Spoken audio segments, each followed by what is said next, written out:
Hermosa intervención por parte del coro de Spol. Y ahora, para nuestra conferencia magistral, introducimos a nuestro conferenciante invitado. El doctor Alfredo Burns, economista, obtuvo el grado de PhD por la Universidad de Cambridge y actualmente es profesor de liderazgo intercultural en la Escuela de Negocios de la FIA en Sao Paulo. Además, ha leccionado y fue investigador de algunas de las más famosas escuelas de negocios del mundo. Es miembro del Consejo Editorial de Thunderbird International Business Review y en el 2011 publicó Fusilar héroes para premiar cobardes, el camino para el desastre organizacional, en portugués y en inglés, libro que Susie Welch calificó de fascinante e innovador. Antes publicó también en portugués e inglés por Stanford University Press el libro Cultura y Administración en las Américas, que fue seleccionado como el mejor libro de administración del Brasil en el 2010. Ha trabajado con el sector público y privado en las Américas, Europa Oriental y Occidental, en la India y en África Austral. En el 2012 publicó una historia infantil, Teresa the Flying Cow, y actualmente uno de sus hobbies es diseñar joyas. En el 2012, Alfredo Burns fue galardonado con una distinción de la Sociedad Brasileña de Meteorología por su trabajo de análisis cultural sobre la prevención y mitigación de pérdidas provocadas por tormentas tropicales.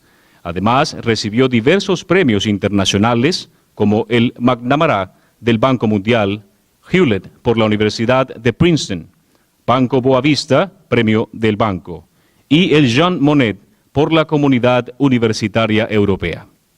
El tema de su conferencia, el líder como tejedor de una organización triunfadora.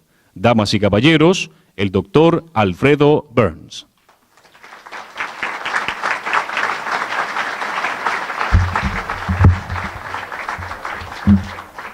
Muchas gracias, muchas gracias. Qué placer estar con ustedes hoy por la noche. Le agradezco mucho a SPAE y a la Escuela Politécnica, a la vicerrectora Cecilia, a Virginia por haberme invitado, Sonia, PhD aquí. Es un gusto enorme estar con ustedes celebrando un momento que es tan marcante en sus vidas. Y tener el privilegio de estrechar sus manos, ni siquiera por un instante, en un momento tan culminante, es realmente un honor para mí y me hace muy feliz ver en sus caras la culminación de un esfuerzo importante. Cuando terminé mi doctorado hace ya muchos años, un inglés me dijo: bueno, Alfredo, una cosa te aseguro, nunca más estudiarás tanto en tu vida. No sé si él tuvo razón, pero si eso nos ayuda a aliviarlos un poco, lo comparto con ustedes. Cuando me presentaron, me estaban diciendo cosas tan bonitas que me llevó la impresión de que no las merezco o que no era yo de quien estaban hablando, ¿no? Pero una cosa sí es cierta, es que me tocó en la vida perambular por muchos países y trabajar con gentes muy diferentes. Y eso desarrolló en mí una competencia o una habilidad para entender al otro y buscar esa comunión que los lleva a ustedes hoy a estar juntos, acompañados de sus padres, de sus madres, esposas, maridos, creo que hasta llantos de bebés oí al fondo. Es un momento realmente muy bonito. Y lo que quiero compartir con ustedes hoy es un aprendizaje largo y amplio que he tenido a lo largo de mi vida y buscar la forma de hacerlo relevante para ustedes en este momento. Porque Ecuador está en un momento fantástico de su existencia. Durante 400 años el mundo fue gobernado por una alianza del Atlántico Norte. Primero fue España, Portugal, después fue Inglaterra, más tarde Estados Unidos, Francia, pero por ahí andaba siempre en el Atlántico Norte. Y el Atlántico Norte se convirtió en el eje de la economía mundial, Quien estaba cerca de ese tránsito, bueno, algo le sobraba y ganaba y vivía bien. Y quien estaba lejos, no tanto. Y quiso la providencia que Ecuador no estuviese del lado correcto de las Américas, estaba sobre el Pacífico. Y así como Ecuador, también Perú y también Chile tuvieron una desventaja geográfica.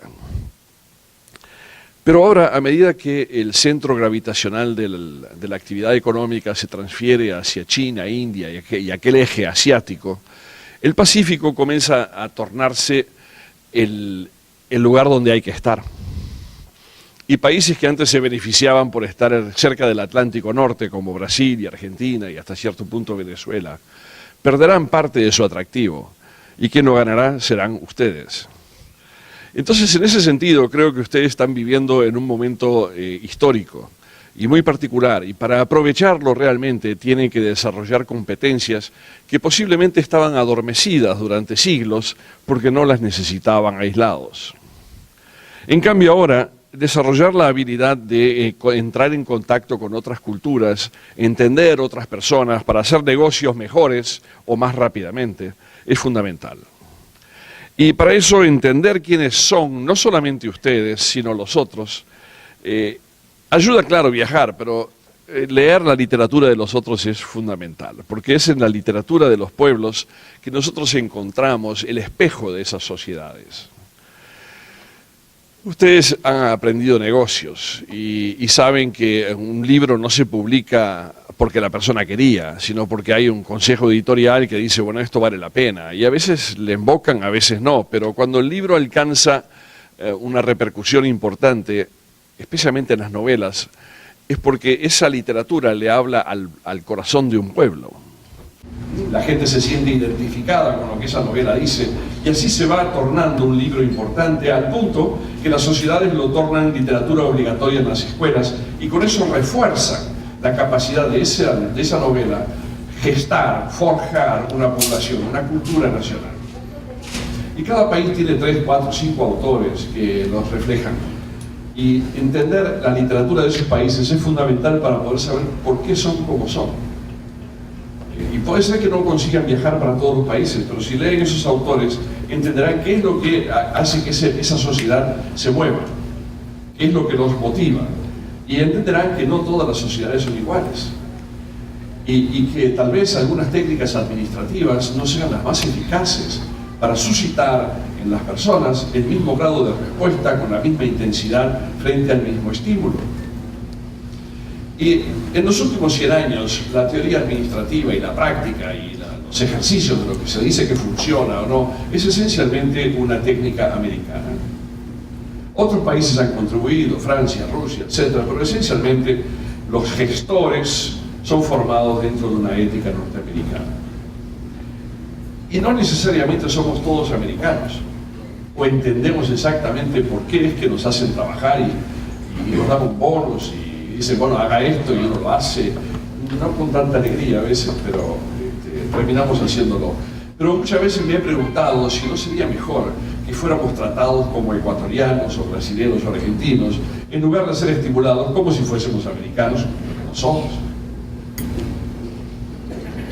Entonces he observado, por ejemplo, en el Brasil, que una escuela de samba que organiza un desfile para carnaval todos los años, tiene aproximadamente 4.000 personas que se pasan más de 6 meses practicando un samba que van a bailar durante menos de 40 minutos y están todos vestidos con sus fantasías y todos aprendieron la música, la letra de esa música y la forma de bailarlo y tienen una batería que toca la percusión esta que es maravillosa y todo eso sin ganar nada, ¿no?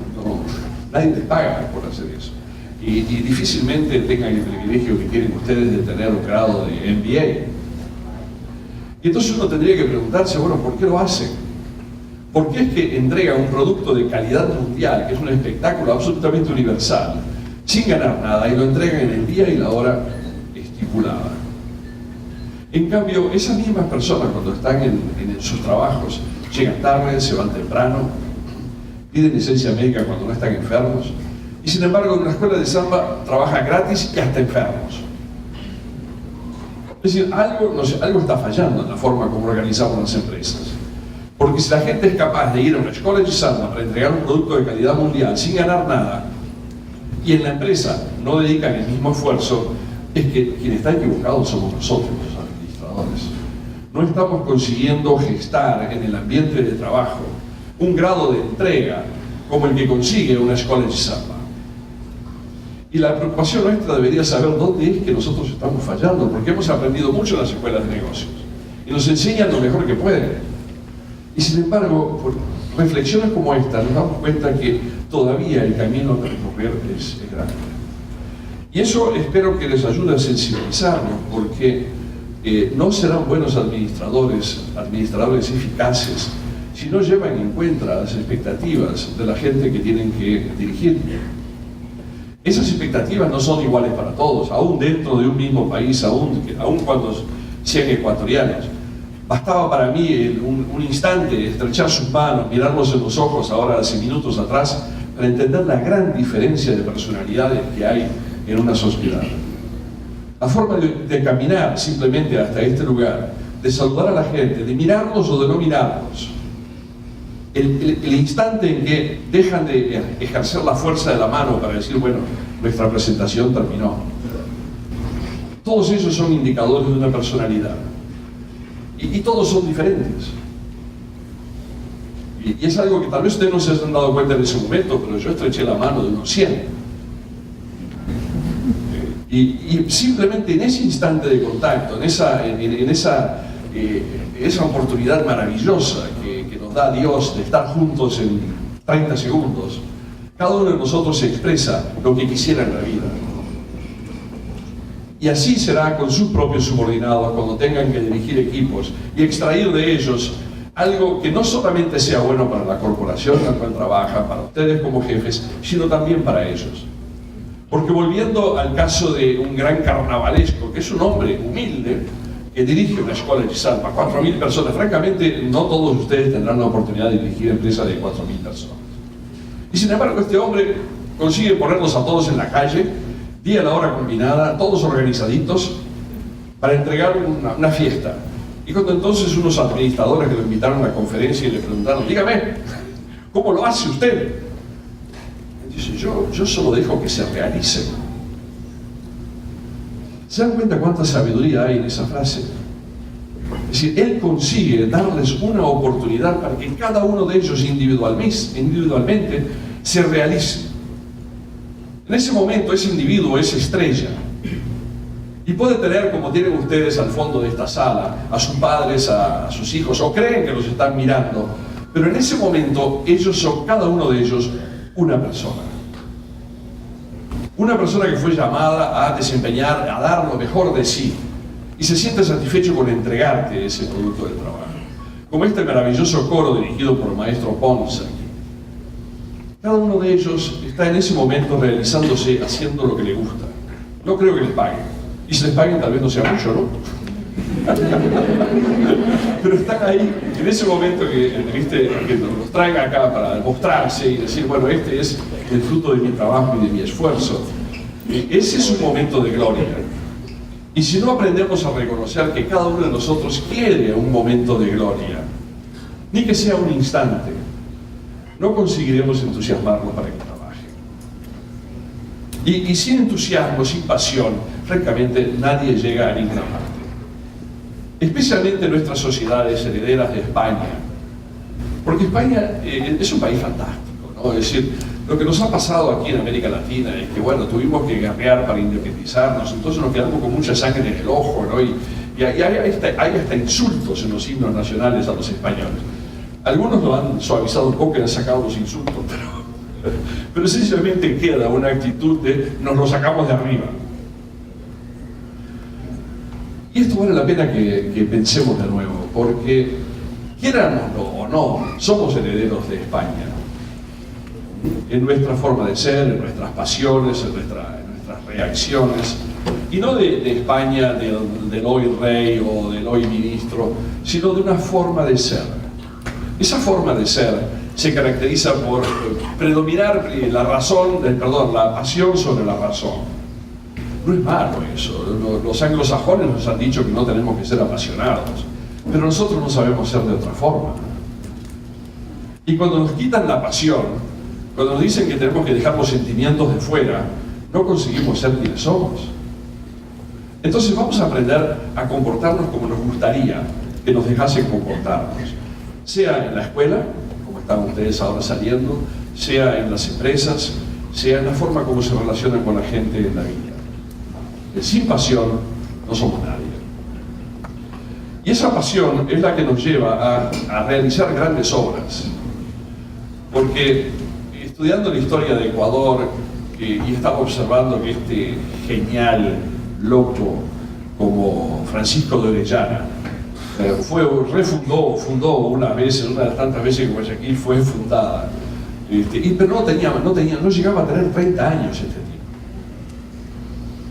Y en esa temprana edad, después de haber fundado Guayaquil y de haber trabajado con Pizarro, que parece que era su primo, se le ocurrió que bueno, ya era hora de volver a casa. Pero ¿y cómo hago? Y miró los Andes con esa altura descomunal que tiene, dijo, ¿quién sabe por ahí? Ya me imaginó cuánta locura hay que tener atrás de eso para mirar los Andes y decir, no, ese es el camino, voy a ver si llego. Y llegó a España. Tuvo que subir y bajar los Andes, atravesar la selva, escaparse de los indios que le disparaban dardos envenenados, construir un barco para poder navegar por el Amazonas y con ese barco llegar al Atlántico y con esos barcos entonces volver a casa y hablar con el rey y decirle, bueno, mira, yo descubrí un área allá, la quiero para mí, dame 200 hombres que yo la voy a colonizar. Y vuelve y muere en el Brasil, enfermo, desahuciado, pero yo creo que murió feliz.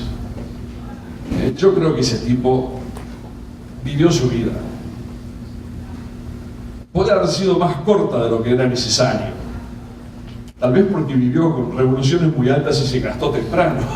O enfrentó muchos problemas que normalmente nosotros nos evitamos. Pero atrás de la gesta de Francisco de Orellana hay una locura impresionante. Es decir, es de un grado de insensatez que decir, no, este tipo era loco.